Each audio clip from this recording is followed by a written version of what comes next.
దేవుడు సిగ్గుపడనీయడు అని అంటే దానికి మరొక విషయం ఏంటో తెలుసా?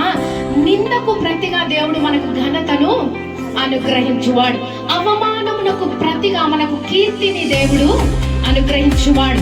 దేవుని ఆశ్రయించు వారికి, దేవుని సంకల్పం చొప్పున పిలువబడిన వారికి, దేవునిని ప్రేమించే వారిని దేవుడు సిగ్గుపడనీయడు. ఈ మాట మనం ఈరోజు చేతిలో పట్టుకొని దేవుని ఆరాధించడానికి మనం ముందుకు వెళ్దాం.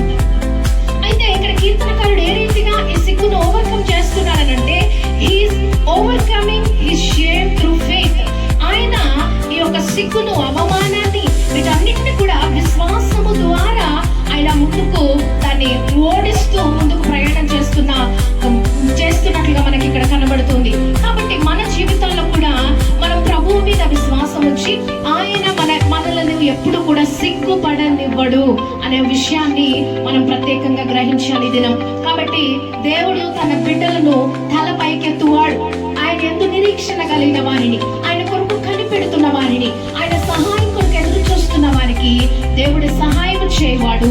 ఆయన నీ శత్రువుల ఎదుట నీకు భోజనాన్ని సిద్ధపరచువాడు, నీ తల పైకెత్తువాడు. నేను సిగ్గుపడనివ్వకుండా దేవుడు నీకు గొప్ప కీర్తిని అనుగ్రహించేవాడు. అది ఎప్పుడు అనంటే మనము దేవుని వైపు తిరిగి చూస్తున్నప్పుడు, దేవుని మీద ఆధారపడ్డప్పుడు, విశ్వాసముతో ఆయన వైపు మనం ఎదురు చూస్తున్నప్పుడు దేవుడు అలాంటి కార్యాలు మన జీవితంలో చేయగలరు.